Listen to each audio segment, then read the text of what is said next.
গত পর্বে আমরা দেখেছিলাম কিভাবে কিয়ামতের সর্বশ্রেষ্ঠ ফিতনা একচোখা মিথ্যাবাদী দাজ্জাল তার অলৌকিক ক্ষমতা দিয়ে পৃথিবীকে এক চরম পরীক্ষার মুখে ফেলে দিয়েছিল। আমরা দেখেছিলাম কিভাবে সে একজন ঈমানদার যুবককে হত্যা করে আবার জীবিত করার মাধ্যমে নিজের খোদাত্ব প্রমাণ করার চেষ্টা করেছিল এবং কিভাবে তার রাজত্বের সেই ভয়ঙ্কর 40টি দিন ঈমানদারদের জন্য এক কঠিন পরীক্ষা হয়ে দাঁড়িয়েছিল।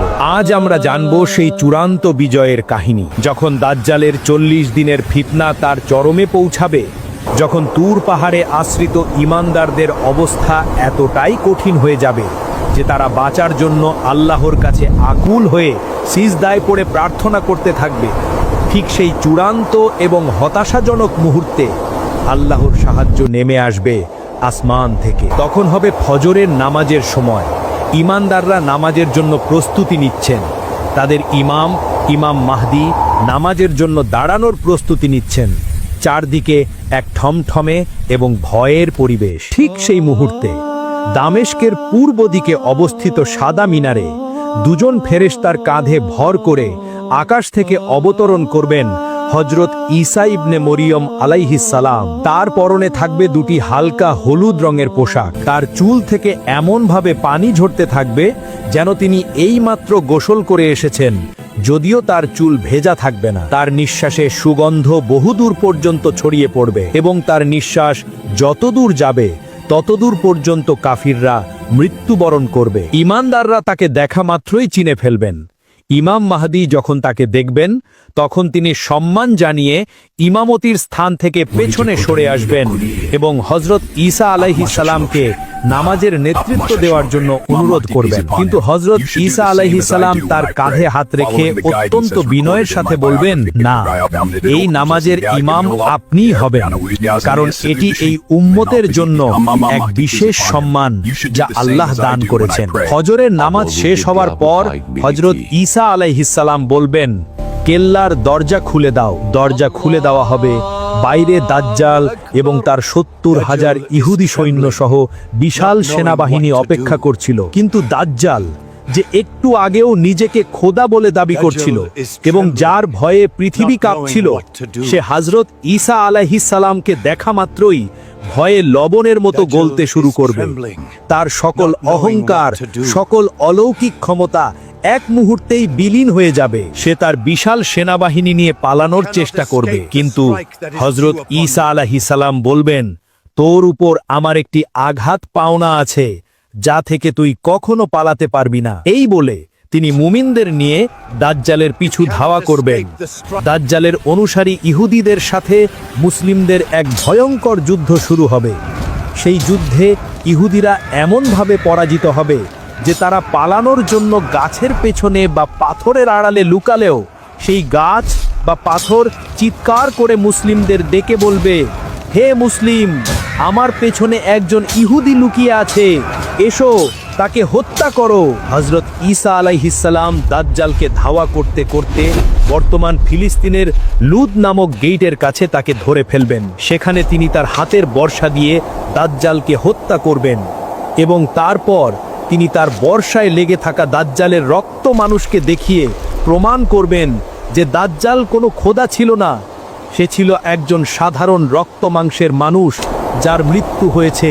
আর এভাবেই পৃথিবীর ইতিহাসের সর্বশ্রেষ্ঠ এবং ভয়ঙ্করতম ফিতনার অবসান ঘটবে। হযরত ঈসা আলাইহিস সালামের নেতৃত্বে পৃথিবীতে নেমে আসবে এক অভূতপূর্ব শান্তি এবং বরকত। তিনি ক্রুশ ভেঙে দেবেন, শূকর হত্যা করবেন এবং জিজিয়া কর রহিত করে দেবেন, যার অর্থ হলো তখন ইসলাম ছাড়া আর কোনো ধর্মই থাকবে না। পৃথিবী থেকে সকল প্রকার জুলুম, অত্যাচার, হিংসা, বিদ্বেষ উঠে যাবে। মানুষের হাতে এত সম্পদ আসবে যে জাকাত নেওয়ার মতো কোনো গরিব মানুষই খুঁজে পাওয়া যাবে না। কিন্তু এই শান্তি বেশি দিন স্থায়ী হবে না, কারণ দাজ্জালের পতনের পরেই আল্লাহ হযরত ঈসা আলাইহিস সালামের কাছে ওহী পাঠাবেন এবং তাকে কিয়ামতের পরবর্তী এবং আরও এক ভয়ঙ্কর আলামতের জন্য প্রস্তুত হতে বলবেন। আল্লাহ হযরত ঈসা আলাইহিস সালামকে বলবেন, হে ঈসা, আমি আমার এমন এক বান্দার দলকে পৃথিবীতে পাঠাতে চলেছি যাদের সাথে যুদ্ধ করার ক্ষমতা কারো নেই। সুতরাং তুমি আমার ঈমানদার বান্দাদেরকে নিয়ে তুর পাহাড়ে গিয়ে আশ্রয় নাও। কিন্তু কারা এই ভয়ঙ্কর জাতি যাদের সাথে স্বয়ং হযরত ঈসা আলাইহিস সালামও যুদ্ধ করার সাহস পাবেন না? কারা ইয়াজুজ ও মাজুজ? তারা এখন কোথায় আছে? আর কিভাবেই বা তারা হাজার হাজার বছর ধরে বন্দী হয়ে রইল? আসুন আজ আমরা ফিরে যাই ইতিহাসের সেই গভীরে। ইয়াজুজ ও মাজুজ হলো হযরত নূহ আলাইহিস সালামের পুত্র ইয়াফিসের বংশ থেকে আসা এক জাতি। তারা আমাদের মতোই মানুষ, কিন্তু তাদের স্বভাব চরিত্র, আকৃতি এবং জীবনযাত্রা সাধারণ মানুষের চেয়ে অনেকটাই ভিন্ন। হাদিসের বর্ণনা অনুযায়ী তারা হবে বেটে আকৃতির। তাদের মুখমণ্ডল হবে প্রশস্ত এবং চ্যাপ্টা, নাক হবে ছোট এবং চোখগুলো হবে ছোট ছোট। তাদের চুল হবে লালচে এবং তাদের পা হবে চওড়া। তাদের সংখ্যা হবে বিশাল, এত বিশাল যে তা মানুষের কল্পনাকেও হার মানাবে। হাদিসে এসেছে কিয়ামতের দিন মানব জাতির মধ্যে প্রতি হাজারে 999 জনই হবে এই ইয়াজুজ ও মাজুজের বংশধর। তাদের সবচেয়ে বড় বৈশিষ্ট্য হলো তারা ভীষণ নিষ্ঠুর, আর সবকিছু নষ্ট করে ফেলার প্রবণতা তাদের মধ্যে খুব বেশি। তারা কোনো সভ্যতা জানে না, কোনো আইন কানুন মানে না।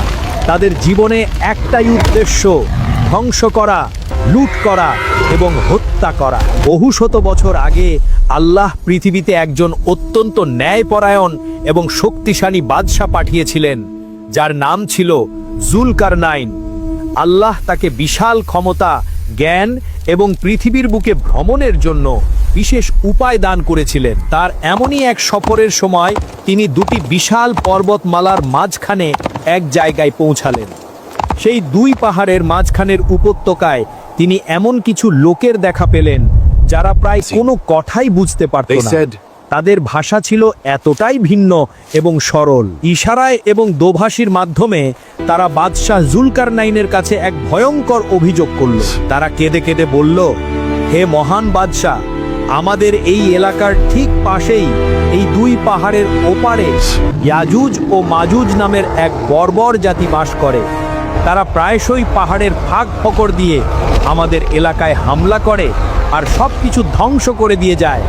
তারা আমাদের কষ্ট করে ফলানো ফসল নষ্ট করে, আমাদের গৃহপালিত পশুদের মেরে ফেলে এবং আমাদের মানুষের উপর এমন অত্যাচার করে যা বলার মতো না। আমরা তাদের অত্যাচারে অতিষ্ঠ হয়ে গেছি। সেই অসহায় মানুষগুলো বাদশাহকে অনুরোধ করে বলল, আমরা আমাদের সম্পদ থেকে আপনাকে ট্যাক্স দেব। আপনি কি দয়া করে আমাদের আর তাদের মাঝখানে একটা বিশাল দেয়াল বা বাঁধ তৈরি করে দেবেন, যাতে তারা আর কোনোদিন আমাদের এলাকায় আসতে না পারে? ভালো মনের বাদশাহ জুলকারনাইন তাদের অসহায়ত্ব দেখে রাজি হলেন, কিন্তু তিনি বললেন, আমার আল্লাহ আমাকে যে জ্ঞান, ক্ষমতা আর সম্পদ দিয়েছেন তাই আমার জন্য যথেষ্ট। তোমাদের কোনো টাকা পয়সা দিতে হবে না, তোমরা শুধু তোমাদের গায়ের শক্তি দিয়ে আমাকে সাহায্য করো। এরপর শুরু হলো ইতিহাসের অন্যতম শ্রেষ্ঠ এক ইঞ্জিনিয়ারিং এর কাজ। বাদশাহ জুলকারনাইনের নির্দেশে সেই এলাকার মানুষেরা লোহার বড় বড় পাত জোগাড় করতে লাগলো।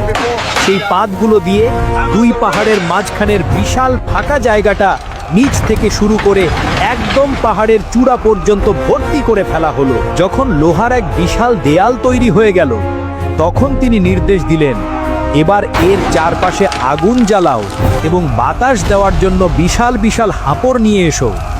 হাজার হাজার মানুষ একসাথে সেই লোহার পাতের স্তূপে আগুন জ্বালালো এবং হাঁপড় দিয়ে বাতাস দিতে শুরু করলো। দীর্ঘক্ষণ ধরে তাপ দেওয়ার ফলে সেই লোহার দেয়ালটা গরমে একদম টকটকে লাল হয়ে গেল, যেন এক জ্বলন্ত আগুনের পাহাড়। যখন লোহা গলে প্রায় তরল হওয়ার মতো অবস্থায় চলে এলো, তখন বাদশাহ জুলকারনাইন নির্দেশ দিলেন, এবার গলানো তামা নিয়ে এসো আর এর উপর ঢেলে দাও। শ্রমিকরা বিশাল বিশাল পাত্রে করে গলানো তামা নিয়ে এসে সেই উত্তপ্ত লাল লোহার দেয়ালের উপর ঢেলে দিতে লাগলো।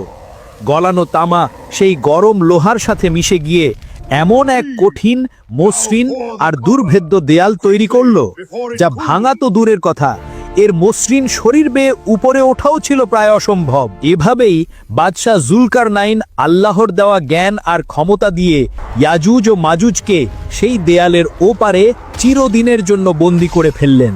বন্দী হওয়ার পর থেকে ইয়াজুজ ও মাজুজের দল প্রতিদিন সেই দেয়ালটা ভাঙার জন্য কঠোর পরিশ্রম করে।